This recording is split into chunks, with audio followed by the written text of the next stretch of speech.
Hey going everybody, welcome to episode 4 of our Let's Play series. Today we're going to be creating some crop farms. In preparation for villagers coming over, we have to create a job market to entice new tenants, right? Right. But before that, what's that you say? Has there been any progress in the village itself? Well, let's take a look and see.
So as you can see, we got a little bit more village done.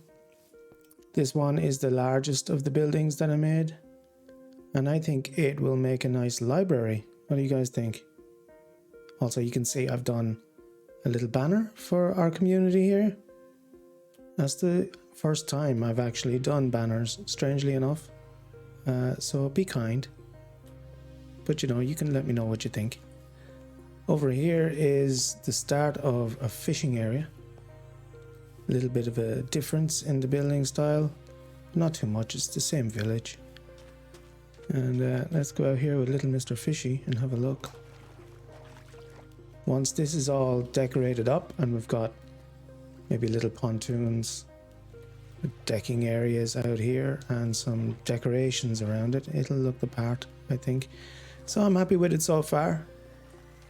Again, it's slow going, but we'll take our time and get it done. So the weather's changed here recently and it's gotten colder, and it's been raining for the most part this week, which has me in a kind of a chill mood, you know? Where I can grab a cup of tea or a mug of cocoa, whatever is your preference, and relax with your favorite blanket or your hoodies. Get comfortable, and we'll do some Nice chilled, relaxed kind of building here on this farm. Just over here behind this barn, I'm going to start off by putting in some hedges, and then we'll kind of naturally let the land tell us what to do. There we go, that's our layout.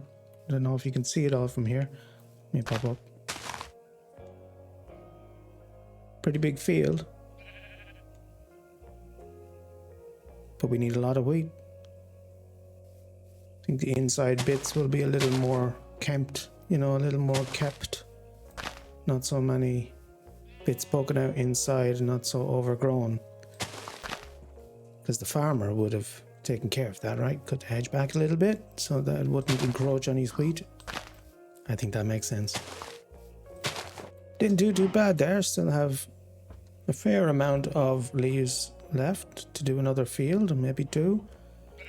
I do seem to have trapped every animal in the region in this one field though.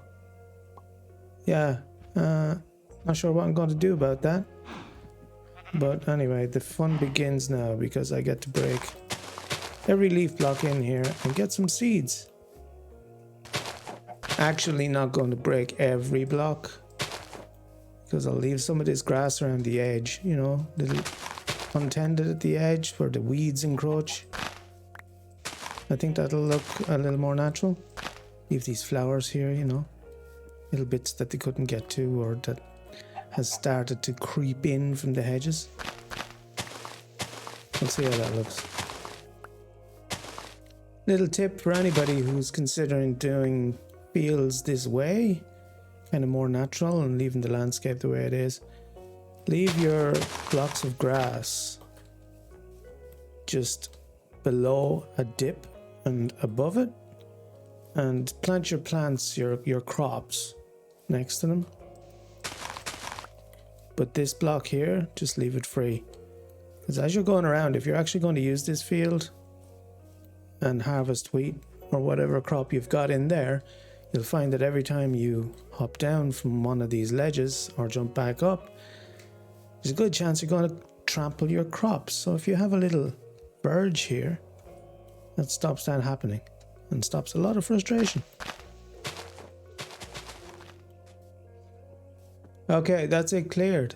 You'll notice that it's not at all perfectly cleared, and that's pretty natural and normal for, you know, an old style farm, I think. So once we put these wheat seeds in, we didn't quite get a stack, but we'll start small and work our way up. Once those are grown up and there's little tufts of grass in between, not just at the verges, but also little bits here and there, it's going to look a lot more natural. This was not the era of machinery and overworked farmland. This was hands and plows and maybe horses. So it didn't look perfect. And that's what we're going for. Because I think perfection is the bane of beauty. Oh, hello. Look at these guys here, hiding behind the door. I almost didn't notice you. But where's the rest of your troop? There's no captain there, is there? No, there isn't. So you were undone by the door, were you? You couldn't manage the rest of your march because there was a door in your way. Maybe the military life isn't for you. So I wanted to talk to you guys about something. I was watching a streamer recently who was talking about how they were annoyed quite a lot. They were getting very annoyed in general, but specifically with their viewers, with people. And in particular, they were under the impression that the amount of questions that they would get in a day, it was the same question over and over, you know, would grind on them, would annoy them over time. And that the likely reason was that they were streaming for quite a while. And it wasn't just that something was an annoying question or a stupid question as they may see it, but it was that this happened over and over and over again, you know, tens or maybe hundreds of times per week. Same question. You know, they were finding themselves very annoyed, and the point of the conversation wasn't necessarily the streamer trying to say stop asking questions. More, they were very humbly trying to figure out why they were so annoyed, because they understood that it wasn't necessarily the right thing to be. Especially if you want to be a streamer, you're going to get questions and you're going to get people asking dumb stuff. But it crossed my mind that, I mean, streaming is hardly the only profession where that happens, right? I mean, everyday life, just dealing with people, that happens. But certainly in service industries and hospitality, anything to do with dealing with clients or customers, you do it enough times, you find yourself annoyed occasionally by people asking the same thing or asking things that should be obvious. Or again, it doesn't really matter what they're asking, it's more that it keeps happening. And this repetitiveness, it makes you feel irritable. Then in situations like that, where I find myself unreasonably irritable, or like it's all getting a bit too much, and I'm not so happy with my own reaction to things, I try to remember that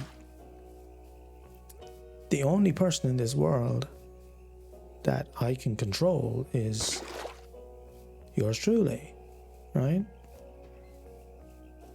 And that goes for everybody. So that goes for the person who may be asking that silly question or maybe getting on your nerves. That's their responsibility to control that, or to control themselves. And where we make the mistake sometimes is that's what makes us irritable, is we understand that they're responsible for their actions, but we're responsible for how we react. And it's not about pleasing other people. It's not about being the all-perfect human being who can be zen in any situation for the sake of others liking us. That's not what it's about. That's what it seems to be about when you're younger. As you get older and you get a little bit of wisdom, I think you find that what it's really about is your own health. Physical health and, of course, mental health.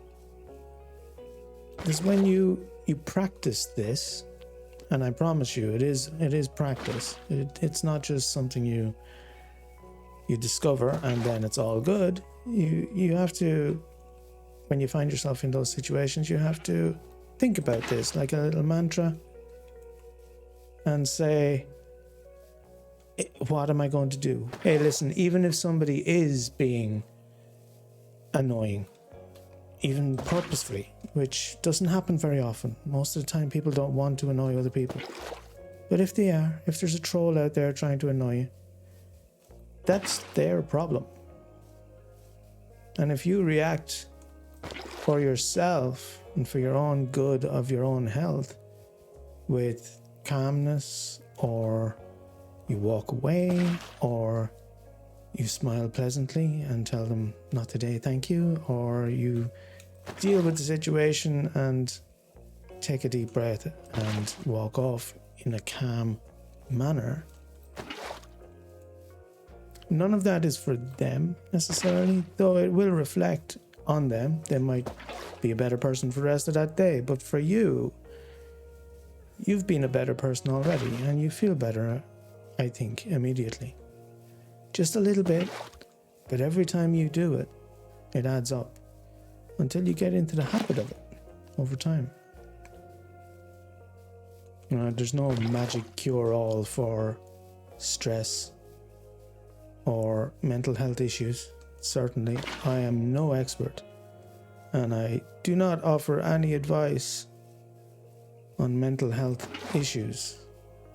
But as a little thing that I do for myself in day-to-day activities that seems to make my life a little more pleasant, and I think the people around me a little more pleasant when I can manage to do it, I thought I'd share that.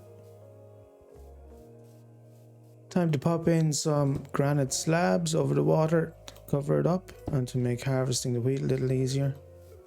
I just use granite slabs because I feel like they fit in once the land is tilled. They don't look so out of place, but you can use whatever you want. Wooden slabs or stairs will waterlog. You all have your own ways of doing things, I'm sure. We'll do some tilled land on the edges here, in between these grass pieces. And it might look like, you know, at the edge of fields, where some of the seeds spilled out over the edge of the actual tilled field. And the crop takes hold and starts growing on the verge. So as we wait for our wheat to grow, so that we can harvest and sow until this field is full, we may as well put together another field for carrots or potatoes that we may get in the future. I don't think I have any of them, but I'll check when I get back to base. But putting the field together won't hurt. We've done a little bit of harvesting on our wheat, so now we can get our first animals into this barn. Our first contestant. Let's see if you're going to be a difficulty. No, immediately, you're on me. You like this wheat, don't you? It's tasty. I'll give you some wheat, and not only that, I'll give you some friends. If you just follow me in here. You never listened to the advice of the old and the wise. Never follow strangers into barns. Well, it worked out for you. Our next contestant. Hello, Muku. Come with me. You got a lot of friends over there. That's good news. Can we get this done before it gets dark, please? Let's go. Move. Yes, move faster. Pretty sure I just heard a spider. You can live in here. See, it worked out for you too. Great, great, great. Come along. You doing okay? You doing fine? You're not going to be held up by the door. Apparently that door is a big problem. No, you've forgotten about... Come. Don't forget about the wheat. Lovely wheat. Just because it goes behind the door doesn't mean it stops existing. And you come in here. This guy has been chewing on the grass already. And here. You can make the baby sheep. If you've forgotten you're in love. There you go. Did you make one? There's one. Oh, adorable. Immediately chewing on the grass. Good. Probably won't put too many sheep in there. Just enough to get a steady supply of wool. Oh god, those small ones, they really chew up the grass, don't they? Don't eat all the blocks. These ones will survive, won't they? I needed to replenish. One of you three, come with me. Larry, Curly, Mo, who's it going to be? First come, first served. Mo it is. Alright, follow me, Mo. Mo. Oh, how did you forget? I'm right here.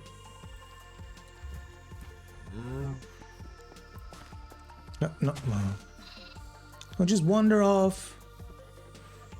You give up too quickly in life. If you follow me all the way into this barn, you'll get a treat. I'm starting to feel uneasy about what I'm doing here. Come along. See, you've got a friend in here. Friendship. That's, yep. I shall look away from your friendship. Now follow me. Oh, fine. 3. The more the merrier. Just don't forget I have this one handful of seeds. It's more than enough for all of you. I promise. Good chickens. Oh, hello. We have some problems here. Everybody be quiet, okay? Just whisper and stay. Why are you crossing my fields? Oh, you're going to trample everything. Oh, good. I'm going to have to make my hedges higher, aren't I? Oh, okay. Where's your buddy gone? Oh, God. How did you get all the way over there? Follow me. Oh. Oh. Well, if you're all here, then who are you? Who are you? You'll love it in here, I promise. Oh, good. Well done. Your first egg. And you can have that seed. It's not enough to reproduce, but that's fine. I don't need you to reproduce just yet. Enjoy your new home. I'll come back and decorate it for you later.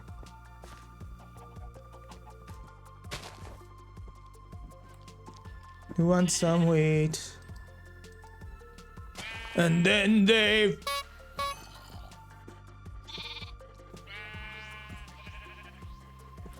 Beautiful. Well, that's the start of our little barn. How nice. Sounds of animals in a barn. It's only right, isn't it? I'll put some pigs down there once I have a carrot to entice them. And this is probably open for suggestion. Extra space. Storage, perhaps?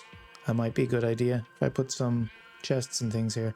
Also, I was thinking of putting a loft in. Maybe for another episode. Back to the crops. There doesn't seem to be any damage done here. I don't know if the villagers don't do damage to crops, or more likely my little verges here have worked wonders. That turned out well. Maybe the hedges can stay the way they are. There you have the humble beginnings of our farming area. Once the crops grow in, it's going to look a lot nicer, and we also need pathways along areas like this, farmhouses, more outbuildings and the likes. I'm also thinking of doing a couple of custom trees around here, make an attempt at it, just to tie it all in. But for now, that will do for our farming efforts. I still have one more thing I want to do in this episode, however, and that is this. Make our first diamond pickaxe. Can you believe I've been doing this for 4 episodes so far, and this is the first time I've made a diamond pickaxe. Well, it's time to make it because I need some of this to make our very first Nether Portal. And I have an idea exactly where I want to put it. And that is going to be right up here on the top of Mine Mountain. There is no easy way to get up here at the moment, but we will change that. Do a little bit of landscaping and make a pathway up here of some sorts. Still, I don't mind it being rugged. But see this? Right at the top of the mountain. This is naturally formed. And I just like the idea of having our portal right in there, so we can see it from a distance. I had some obsidian already from adventures had on episode 1, but I got a little bit extra down in the mines just there so that we can build this larger portal and hopefully make it look good, yeah? I'm excited about this. I'm going to get started on it and I'll show you guys when it's finished. So I've left the pathway very natural looking. At least I hope it's natural looking, because because I don't want this to feel man-made. I want it to feel like it was here all along, you know? And it's the same with the portal itself. Kind of covered it up a little bit. Once it's lit, it should look pretty neat from the village, I think. But we won't light it just yet, because that is what we're going to do in the next episode, which I'm super excited for. It's been a long while since I've been in the Nether, and I can't wait to get in there and see what we got in this world. But thank you for joining me for this one. I hope you enjoyed it, and will join me for the next. Until then, have fun, and I'll see you soon. Bye.